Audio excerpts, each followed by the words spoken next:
여러분께서 정말 이해가 안 가는 타인의 심리를 댓글로 달아달라고 말씀을 드렸는데요. 생각보다 정말 많은 분들이 궁금해하셔서 Q&A를 1시간 더 준비했습니다. 구독자 여러분이 직접 달아주신 댓글을 통해서 읽는 시간을 가져보겠습니다.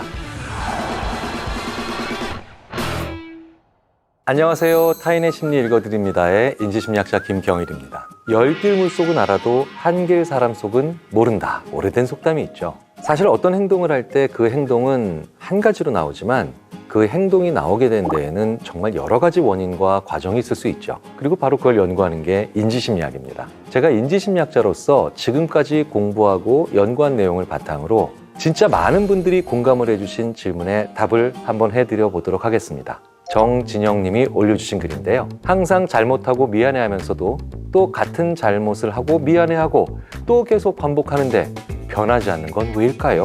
같은 잘못을 계속 반복하고 사과하면서 절대 고쳐지지 않는 그 사람의 심리는 대체 뭘까요?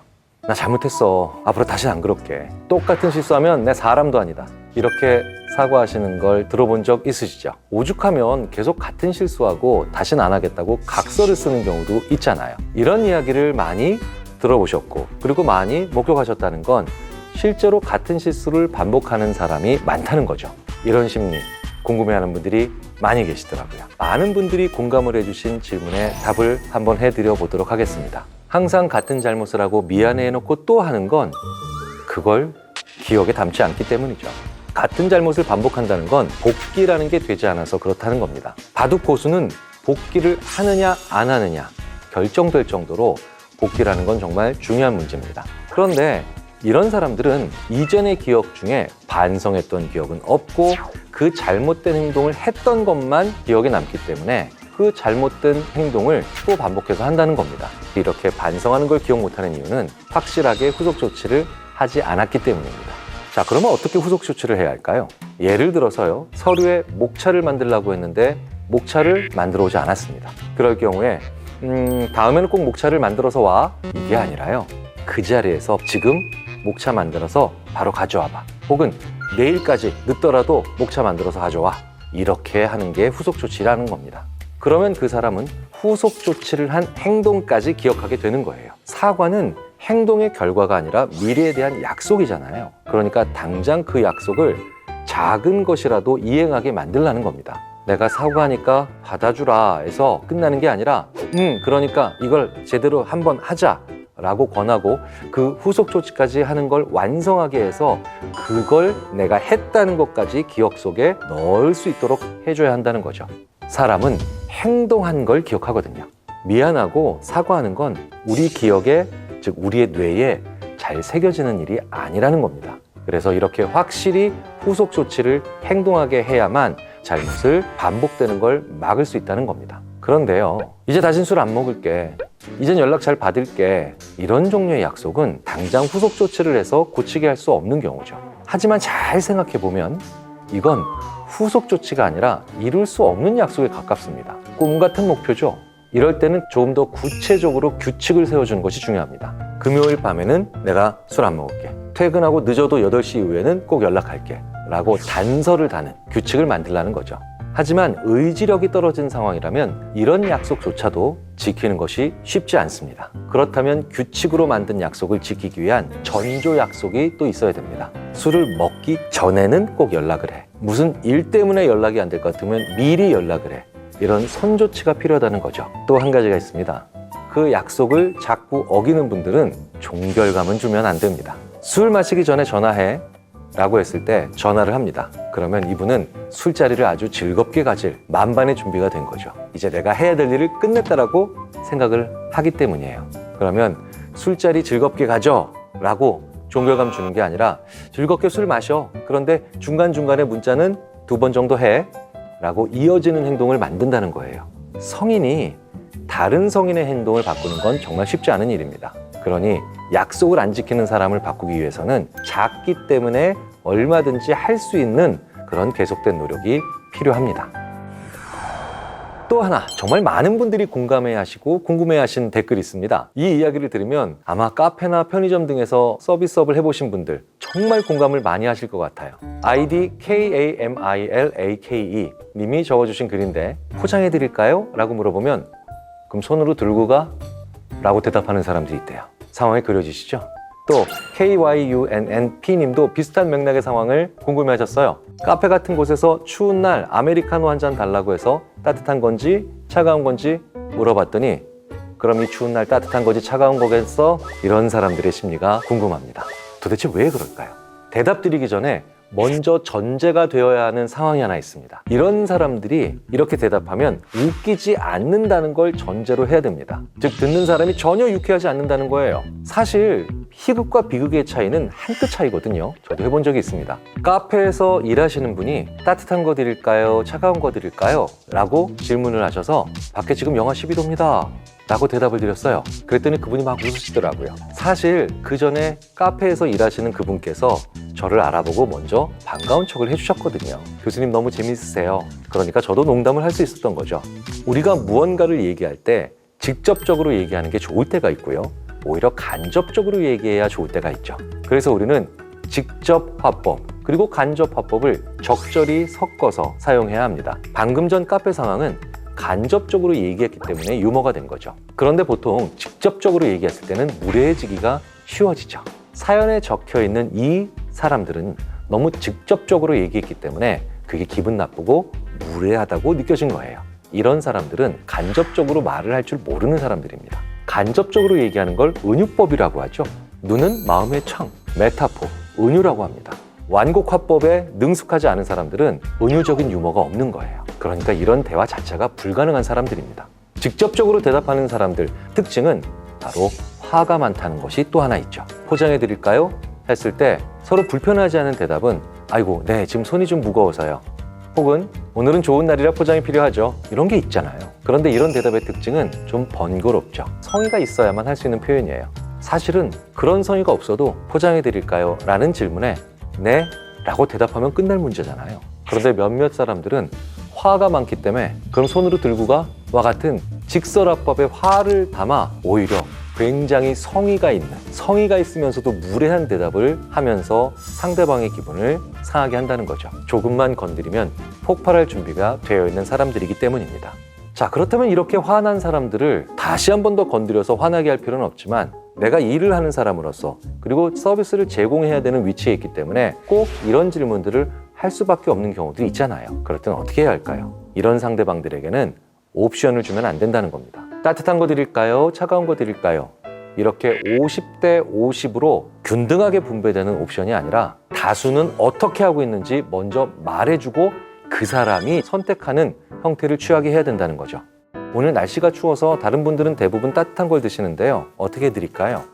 이 물건은 대부분 포장을 별로 원하지 않으시던데요. 어떻게 드릴까요? 화를 내려고 준비가 잘 돼 있는 사람한테 다른 사람들은 이렇게 한다 라고 먼저 얘기를 해주면 괜한 소리 하면서 나한테 애꿎은 화를 내는 치졸한 방법을 쓰기가 어려워집니다. 그런데도 계속 화를 낸다고요? 그냥 이상한 사람이에요. 네. 그럴 땐 이렇게 생각하시는 게 더 속이 편합니다. 아, 저 사람 굉장히 부지런한 사람이다. 굉장히 성의가 있네. 뭐에? 화내는 거에.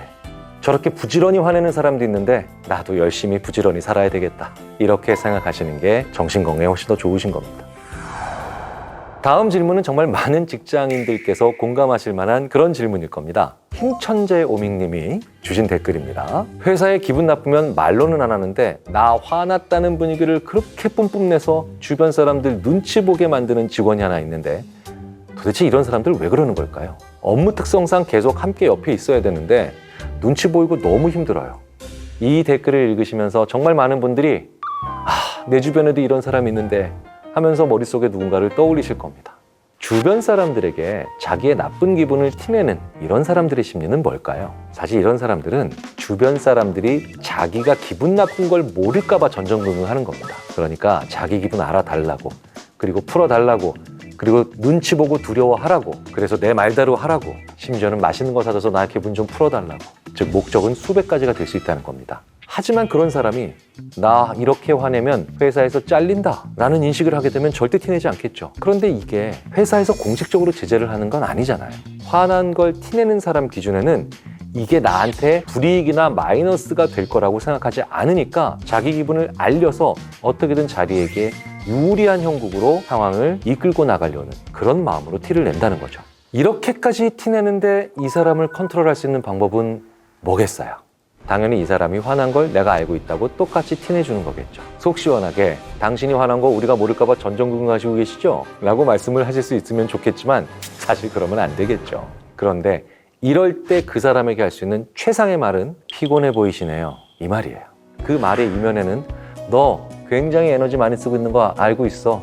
그러니까 그만해 라고 하는 말을 완곡하게 전달하는 겁니다. 피곤해 보인다는 말은 굉장히 에너지를 많이 썼다는 걸 알려주는 거거든요. 가장 효과가 좋은 건 그 사람이 할 일도 안 하고 화만 내고 있을 때 그런데도 어이구 많이 피곤해 보이네요 이렇게 얘기하는 건 너는 일도 안 하는데 화내면서 에너지를 엄청 쓰고 있구나 라고 얘기하는 것과 크게 다르지 않죠. 열심히 일 안 하면 에너지를 쓰고 피곤할 이유가 없잖아요. 그럼 이런 얘기를 들은 사람은 자기 속마음을 들킨 것 같은 그런 당황스러움을 느끼게 됩니다. 그러니까 더 이상 더 티내기가 힘들어진다는 거예요. 알아달라고 해서 아는 척 했는데 화났어? 가 아니라 피곤해 보여 라고 하니까 뭔가 더 이어갈 말이 없어진다는 겁니다. 여러분은 윗사람이 어떤 행동을 했을 때 불편하세요? 직장인이시라면 공감하실 수 있는 또 다른 하나의 질문이 있죠. 김주현 님이 궁금해하신 내용이에요. 최고 고참의 행동 및 말투 등을 혐오하는 제 바로 윗선임이 왜 똑같이 행동할까요? 본인도 싫어하면서 후임한테 똑같이 행동해요. 이 선임의 심리가 궁금합니다 라고 얘기해 주셨어요. 사실 이건 직장에서뿐만 아니라 가족들 간에도 자주 목격할 수 있는 상황이죠. 오죽하면 아버지처럼 살기 싫었어 라는 드라마가 있을 정도니까요. 대체 왜 싫다 하면서도 싫어하는 연장자의 행동을 따라하게 되는 걸까요? 인지심리학에서 액티베이션과 이니비션이라는 말을 자주 사용합니다. 액티베이션은 활성화, 그리고 이니비션은 억제를 뜻하죠. 누군가가 내가 싫어하는 행동을 할 때 발현되는 심리는 액티베이션입니다. 즉 활성화죠. 심리적으로 내가 그 행동을 활성화시켰기 때문에 흥분된 순간이 되면 난 저게 싫어 활성화된다는 거예요. 그리고 흥분됐다는 건 내가 스스로를 컨트롤하기 힘든 상태일 때가 많잖아요. 그래서 내가 싫어하는 연장자의 행동을 나중에 결국 내가 따라하게 되는 경우는 활성화와 흥분성이 만나서 무의식 중에 나오게 되는 행동이라는 겁니다. 이 이야기를 들으면서 누군가는 이렇게 말씀하실 수 있죠. 제가 싫어하는 선배의 행동을 따라한 게 아니라 그렇게 화를 내지 않으면 상황 정리가 되지 않더라고요. 아니요. 그렇게 하지 않았을 때도 상황이 정리됐던 경우도 있었고요. 오히려 그렇게 화를 내셨을 때 더 엉망이 되었던 경험도 있었습니다. 하지만 그건 머리에 담지 않았던 거죠. 기억하지 않았던 거예요. 이해하기 쉽게 표를 하나 보여드릴까요? 행동을 했을 때 결과가 나오면 A가 되는 거죠. 우리는 이렇게 행동도 있고 결과도 있는 A의 경우만 기억을 주로 합니다. 행동을 했는데 결과가 안 나오거나 행동도 안 했고 결과도 없고 행동을 안 했는데 결과가 나오는 이 모든 경우는 A 경우가 아니기 때문에 대부분 우리는 기억에 잘 담지 않는다는 거예요. 호랑이도 제 말하면 온다 라는 속담이요. 호랑이라는 말을 했을 때 갑자기 호랑이가 나타나면 너무나도 생생하고 그리고 충격적이니 그것만 기억에 담는다는 거예요. 미신이 대부분 이런 과정을 거쳐서 만들어지거든요. 화가 났을 때 문제가 해결되지도 않은 경우가 있겠죠. 반대로 내가 차분하게 얘기를 차근차근 했을 때 오히려 문제가 해결되는 상황이 더 많았다 하더라도 이걸 왜 기억을 못할까요? 이런 경우에는 아무것도 안 했다, 노 액션으로 생각하기 때문입니다. 이럴 때는 생각을 바꿔야 됩니다. 행동을 안 했다가 아니라 나는 차근차근 말했다. 이렇게 액션을 한 것으로 바꿔서 기억을 해야 된다는 거예요. 우리는 행동하지 않으면 기억을 하지 못합니다. 당뇨병 환자들도 힘든 게 단 것을 먹지 않는다라고 이렇게 무엇을 안 해야 된다라고 생각하면 단 것을 계속 섭취하는 당황스러운 순간을 마주하는 경우가 자주 있습니다. 하지만 단 것을 먹지 않는다가 아니라 식단 조절을 해 낯을 빼고 생각을 하면 그것도 이젠 액션이 되는 거죠. 그래서 스스로 선배의 싫어했던 행동을 따라하는 것 같아서 조금 마음에 걸렸다 하는 자책감이 들으셨다면 그 행동을 안 했던 것을 기억하는 게 아니라 다른 행동으로 바꿔서 한 것을 기억하는 자세가 필요합니다. 그렇다면 진짜 싫어하는 어떤 행동을 내가 따라하지 않으려면 어떻게 해야 할까요? 나는 저럴 때 저렇게 하지 않을 거야 라고 하는 걸 아주 구체적으로 자기에게 암시 주고 다짐을 해야 합니다. 구체적으로 술 먹고 소리를 지르는 거나 화가 나면 말을 안 한다거나 하는 걸 하지 말아야지 심지어는 그걸 종이에 써서 절대 그렇게 하지 않겠다고 다짐을 해야 돼요. 나 저 사람 저런 거 너무 싫어. 이렇게 말씀하시는 건 의미가 없습니다. 나는 저 사람이 보고서를 보고 마음에 안 들면 소리 지르는 게 너무 싫으니까 나는 보고서를 보고 마음에 안 들어도 절대 소리를 지르지 말아야지. 굉장히 구체적으로 안 하려는 행동을 다짐하셔야 돼요. 그렇다면 자기가 싫다는 선배의 행동을 그대로 따라하는 선배에게는 어떻게 대처하는 게 좋을까요?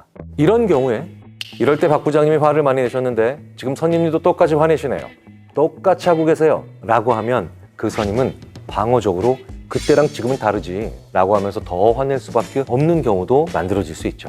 이렇게 얘기하면 절대 상황을 호전시킬 수 없으세요. 그래서 그런 얘기를 정말 전하고 싶다면 화내는 상황을 벗어난 뒤 지금 선임의 상황을 빼고 박 부장님 얘기만 하셔야 됩니다. 그때 박 부장님이 굉장히 화내셨는데요. 그렇게 이유 없이 화내시는 게 저희 정말 싫었잖아요. 이렇게 딱 거기까지만 얘기해야 됩니다. 그렇다면 사실 그 선배는 자기 행동을 얘기한 게 아니니까 빠져나갈 걸 굳이 생각할 필요도 없는 거죠. 하지만 속으로는 지금 왜 이 얘기를 하지? 나도 혹시 그런가? 이런 생각은 할 수 있다는 겁니다. 그때 그 싫었던 부장님의 행동을 리마인드 해주는 것만으로 딱 거기까지 하셔야 효과가 있습니다. 여러분 어떠셨나요? 정말 이해 안 가는 타인의 심리, 이제는 좀 알 것 같으신가요? 심리학에서 오랫동안 연구해온 것이 바로 개인차입니다. 우리는 자주 보고 많이 호흡하고 교감하기 때문에 이해할 수 없는 사람들이 많고요. 재미있게도 제 아내가 가장 이해할 수 없는 사람은 접니다. 심지어는 서양인과 동양인의 차이보다 동양인 내부에서의 차이, 서양인 내부에서의 차이가 훨씬 더 크다는 것이 대부분의 연구 결과죠. 다르기 때문에 인간입니다. 그래서 이제 타인의 심리를 읽는다는 결국 내 입장이 아닌 상대방의 생각을 그 사람 관점으로 한번 볼 수 있는 그런 여지를 우리가 좀 더 가져볼 수 있는 계기로 삼으면 어떨까 하는 바람으로 만들어 봤습니다. 감사합니다.